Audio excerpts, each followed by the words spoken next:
Here in chapter 18, we will try to read data from external files, some files that are outside of this program file we are making. So I will make a text file. It could be a member list for an organization, and I will list all the members in there. And then we will try to make a Python file that can actually go to this text file and read the content from the text file. It can be a CSV file or anything else as well, but we will just use a text file in this example. Hey and welcome here. I'm Torkild Brunsnes, and this is Python Learning by Doing. I strongly believe that learning by doing, that's the way that works the best. It is for me, I can tell you. So try to follow this, these chapters here, and do what I'm showing on the screen. Follow it on your own computer. And when you have gone through all the different chapters, I promise you, you will be an excellent programmer. Well, let's grab a cup of coffee. And then let's just get going.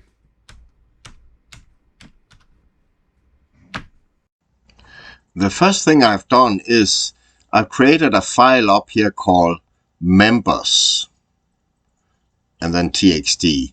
And here you can see I have Donald, Doc, and Mickey and all these different, I have their names and I have their titles in this organization.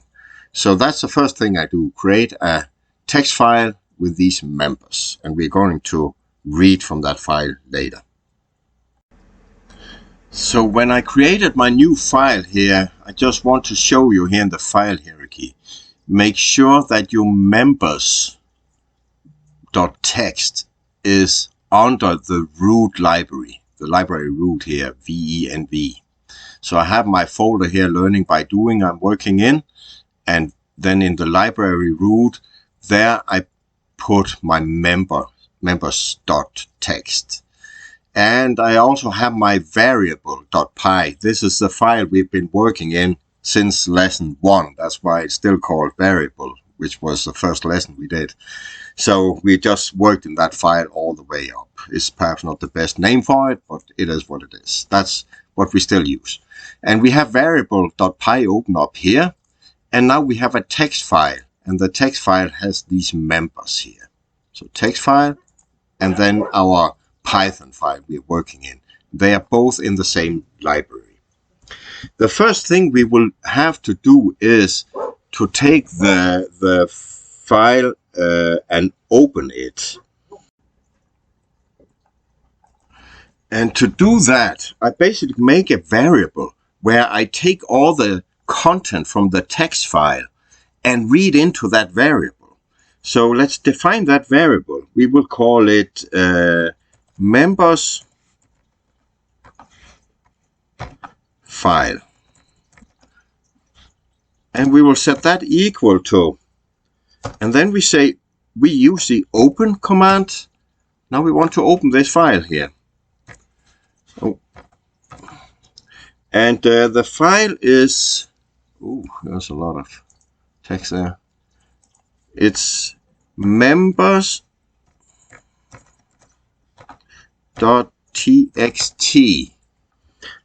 And I think that actually needs to be in citation marks.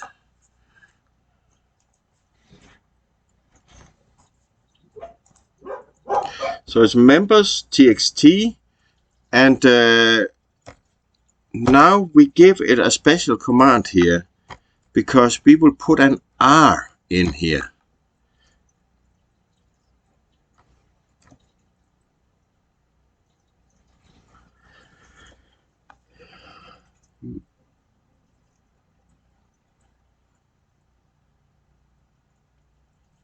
And that was one too many.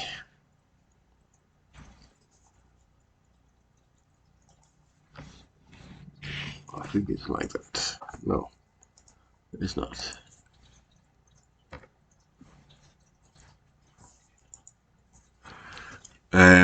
Let's see here.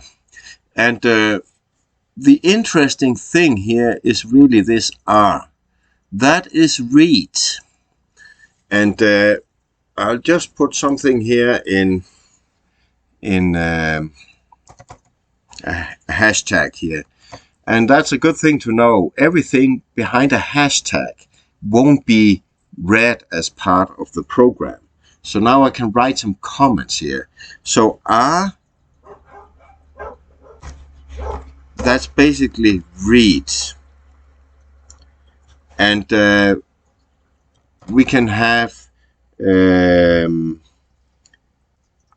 A stands for append. And we can have W that stands for write. And then I think there is an R plus that is both a read and write as well. But be aware about this one there, the W, because the write will completely overwrite the existing file. Append, you can change part of it and add stuff to the file, but W will completely overwrite the existing file. R is just read. So just a little bit of information here. I'll delete that again. It's just comments. See, now we have the open command for the file here, and we always have to remember to close it again. So I'll just make that command right away. So I'll say member underscore file dot close. And that's the command used to close the file again. Now we have the option to go in between here and do some fun stuff. Let's make a little more space here. But now we can play a bit in here. So let's say the first thing is we want to check if this file, the text file is readable at all. And it should be now when we have put the R up here. So we will say print. And we will say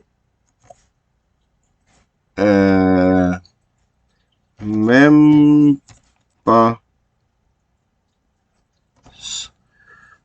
underscore file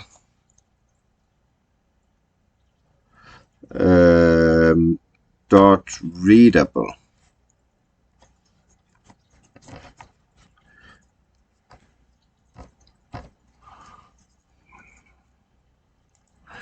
And if we run this command here, it should return a Boolean value. It should either be a yes or a no. Either it's readable or it's not. But it can be a good check to run. So let's try it. And something is wrong. And it's always very simple. Here it's an S missing because you can see we have it up there. So let's try. We run it again. And you see it returns a true value here. It's readable. Now when we know the file is readable, then let's just try to read it. So now we just say read. And this here should read the entire file. So let's try it. And you see here, we have the entire content from our text files listed out here. We can also go in here and say read line. Then it will only give us the first line from the text file. So let's try to run that. And see, we get the first line here. We can repeat it. So if I do this, now I'll have the first two lines. Donald Duck, Mickey Mouse. And I can keep on like that. So I can repeat, or I can use a for loop if I want to, and make a function that reads until the file is empty. But that's basically what that one does. I can also say read lines, with an S at the end. And the difference here is that this will read all the lines, but it will put them separated by a comma. So let's try to run it. And here you see we have all entries separated by a comma. And then just one last little thing here. Let's try to do the for loop here. So let's say we have a for function here. So we say for members in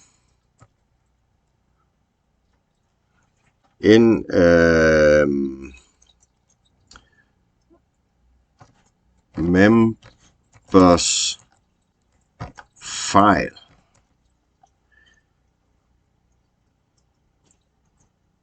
And we say dot read lines.